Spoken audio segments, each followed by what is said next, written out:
अनिता पर बीती दास्तान सुनकर अंकिता को लग रहा था कि उसे अपने करीब लाकर हिम्मत देनी चाहिए, उसे संभालना चाहिए। बदकिस्मती से ये मुमकिन नहीं था, लेकिन उसे अपने शब्दों का सहारा देते हुए अंकिता ने कहा, मैं समझ सकती हूँ अनिता, तुम्हारे माँ बाप ने तुम्हारे लिए जो घर बनाया था उसकी तुलना दुनिया में किसी भी चीज से नहीं हो सकती।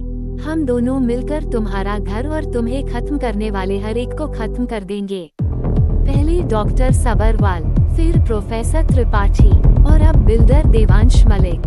अंकिता की बात पर सहमति दर्शाते हुए अनिता ने कहा, हाँ अंकिता, अब मैं ज्यादा देर नहीं रुकूंगी। मैंने अपना बदला पूरा करने की काफी राह देखी है, अब उनके दिन पूरे हो चुके हैं। कल रात देवांश मलिक का प्रोग्राम टीवी पर आने वाला है, लेकिन वो प्रोग्राम अब कभी नहीं आएगा। उससे पहले देवांश मलिक इस दुनिया को अलविदा कहकर अपने दोस्त सूरज सबरवाल और भूषण त्रिपाठी के पास पहुंच जाएगा। अनिता को भरोसा देते हुए अंकिता ने कहा, हाँ अनिता, बिल्कुल ऐसा ही होगा। अगले दिन अपने रूटीन शेड्यूल के हिसाब से अंकिता स्कूटी पर सवार होकर कॉलेज पहुंची। कॉलेज के मुख्य गेट से प्रवेश करते हुए अंकिता अपने ग्रुप में शामिल हो गई।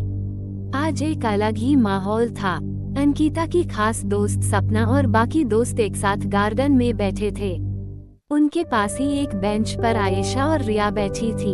ये वही दो लड़कियां हैं जिन्होंने कॉलेज के एनुअल फंक्शन में बेली डांस पेश किया था और दोनों विजेता घोषित हुई थी।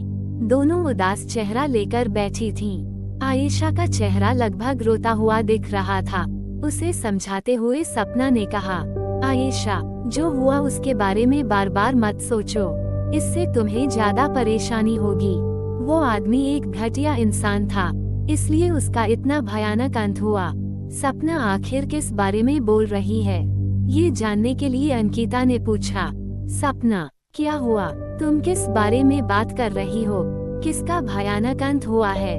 तुरंत रहस्य उजागर करते हुए सपना ने कहा, वही जिसे पूरा कॉलेज आदर्श मानता था, प्रोफेसर भूषण त्रिपाठी।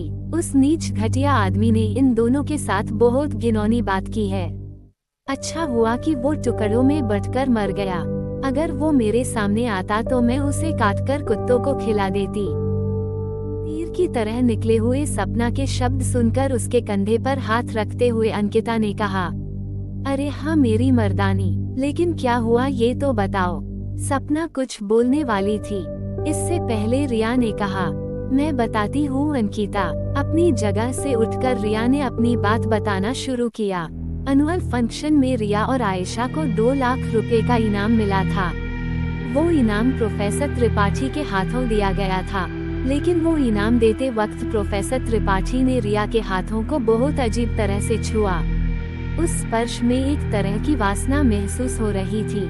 उसके बाद फोटो सेशन के दौरान तो उन्होंने आयशा के कमर को छुआ। पहले रिया और आयशा को लगा शायद ये कोई गलत फहमी है, लेकिन वो गलत फहमी बाद में दूर हो गई। बोलते बोलते रिया चुप हो गई। उसने शर्म से अपना चेहरा नीचे कर लिया। मायूस नजरों से उसकी ओर देखते हुए अंकिता ने कहा, रिया, जो हुआ वो बहुत शर्मनाक है, लेकिन उसके बाद प्रोफेसर ने तुम्हारे साथ कोई गलत बर्ताव किया क्या?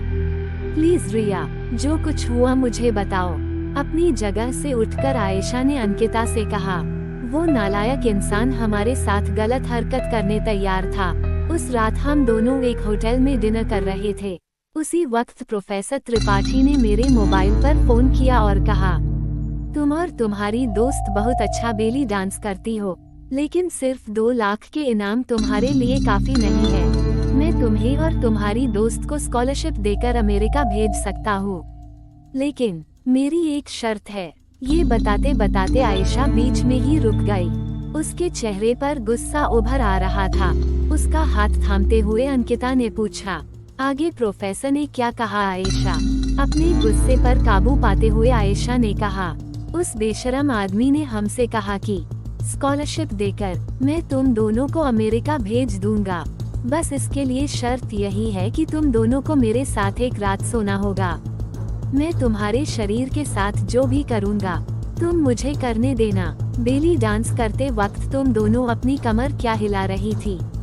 दिल कर रहा था तुम्हारी कमर पकड़कर उसी वक्त तुम्हें अपने बिस्तर पे ले जाओ।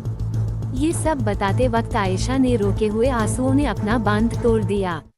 उसे गले लगाकर संभालते हुए अंकिता ने कहा, बस अब आगे कुछ नहीं बोलना आयशा। अच्छा हुआ वो प्रोफेसर तड़प तड़प कर मर गया। वो उसी लायक था, लेकिन उसकी ये गंदी बातें हम सबके सामने ले आएंगे।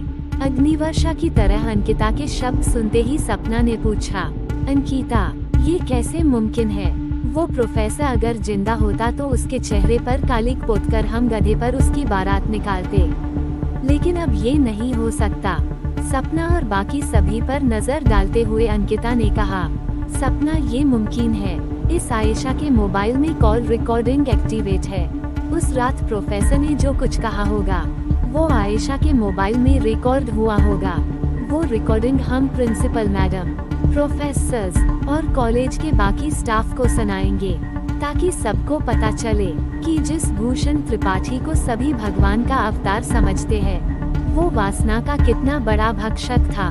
सुनते ही चेहरे पर एक उत्साह लाते हुए आयशा ने कहा, अरे हाँ, ये बात तो मेरे ध्यान में आनी चाहिए थी, लेकिन प्रोफेसर के कॉल के बाद हम दोनों डिप्रेस हो गए थे, इसलिए दिमाग बिल्कुल सुन्न हो गया था।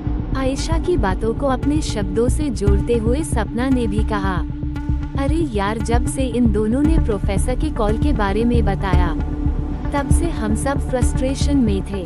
तुम्हारा ये आइडिया किसी के भी ध्यान में नहीं आया था।